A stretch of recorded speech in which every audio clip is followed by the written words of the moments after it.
शाही पोशाक में विजयदशमी के पूजन करते हुए नजर आए केंद्रीय मंत्री ज्योतिरादित्य सिंधिया। जी हां, अपने गृहनगर ग्वालियर में जो परंपरा है सिंधिया राज परिवार की, उस परंपरा का निर्वहन करते हुए नजर आए केंद्रीय मंत्री ज्योतिरादित्य सिंधिया। और बहुत समय बाद, कहते हैं साल में एक बार दिखता है वो शाही अंदाज सिंधिया परिवार का, तो वो शाही अंदाज देखने को नजर आया। जैसे कि राजघराने की वेशभूषा होती है, तो उसी शाही पोशाक में नजर आए ज्योतिरादित्य सिंधिया। उनके साथ उनके बेटे महा आर्यमन सिंधिया भी थे। सिंधिया परिवार की परंपरा है कि जो गोरखी स्थित देवघर है वहां पर पहुंचकर पूजा अर्चना की जाती है। राजशाही गद्दी होती है, वो जमीन पर ही होती है, जिस पर बैठकर कुल देवी की पूजा की जाती है। मांडरे वाली माता की दरबार पहुंचकर ये पूजा भी ज्योतिरादित्य सिंधिया ने की।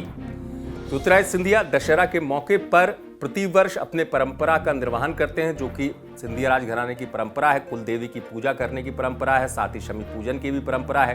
तो उसी शाही अंदाज में नजर आए। मुंह पर मास्क था, लेकिन अंदाज शाही था, क्योंकि ज्योतिरादित्य सिंधिया का ये अंदाज इसलिए चर्चा में भी मैं आपसे कह रहा हूं कि साल में एक बार इस तरीके से देखने मिलता है।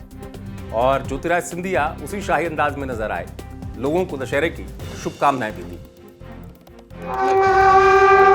दशहरे के पावन पर्व पर हमारे सभी प्रदेशवासियों को और देशवासियों को दिल की गहराइयों से बधाई। असत्य के ऊपर सत्य की जीत हो, प्रगति और विकास के पथ पर हमारा प्रदेश और हमारा देश सदैव चलता रहे, यही कामना भगवान से हम करते हैं।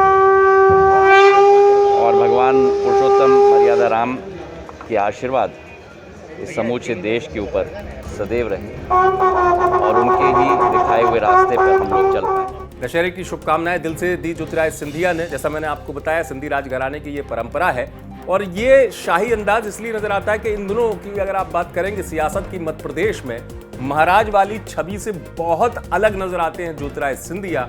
जमीनी तौर पर जो उनकी छवि है, खासतौर से आम लोगों से मिलना, कार्यकर्ताओं से मिलना और लोगों से जिस तरीके का व्यवहार है, उसमें कहीं भी महाराज वाली छवि नजर नहीं आती है, जो लोगों के भ्रम को तोड़ भी देती है। खासतौर से विरोधियों को समय समय पर ज्योतिरादित्य सिंधिया जवाब देते रहते हैं अपने उसी अंदाज से, जिस पर उनको लेकर विरोधी निशाना साधते रहे हैं महाराज वाली छवि को लेकर। लेकिन एक बार फिर, चूंकि ये परंपरा है सिंधिया राजघराने की, तो अपनी परंपरा का, जैसे मैंने बताया कि परंपरा को निभाने के लिए प्रतिवर्ष दशहरे पर सिंधिया राजघराने जो की तरफ से इस तरीके से पूजा की जाती है। कुलदेवी की दरबार में पहुंचते हैं, नमन करते हैं। तो वही अंदाज जो है शाही पोशाक में ज्योतिरादित्य सिंधिया और उनके पुत्र का भी नजर आए। ग्वालियर से आप तक एक बार पहुंचाई हमारे संवाददाता सर्वेश पुरोहित ने। आप देखते रहे MP तक।